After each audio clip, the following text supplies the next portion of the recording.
আলুর একটি জাত কোনটি? ক ডায়মন্ড, খ রূপালী, গ ড্রামহেড, ঘ ব্রিসাইল।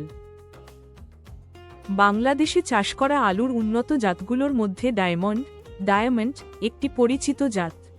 এটি ভালো ফলন ও বাণিজ্যিক চাষের জন্য পরিচিত। অন্যদিকে রূপালী আলুর জাত নয়, ড্রামহেড হল বাঁধাকপির একটি জাত এবং ব্রিসাইল ধানের একটি জাত। তাই ফসলের জাত চিনে উত্তরটি সহজেই আলাদা করা যায়। বাংলাদেশে আলুর একটি উন্নত জাত হল ডায়মন্ড। এই জাতটি ফলন ভালো দেয় এবং রোগ প্রতিরোধ ক্ষমতা বেশি। তাই সঠিক উত্তর হল ক ডায়মন্ড। বাংলাদেশে ধানের একটি উচ্চ ফলনশীল জাত কোনটি? ক ব্রি ধান ২৮, খ ব্রি ধান ২৯, গ ব্রি ধান ৪৭, ঘ ব্রি ধান ৫০। আনসার গ ব্রি ধান ৪৭। সুতরাং আলুর একটি জাত হল ক ডায়মন্ড।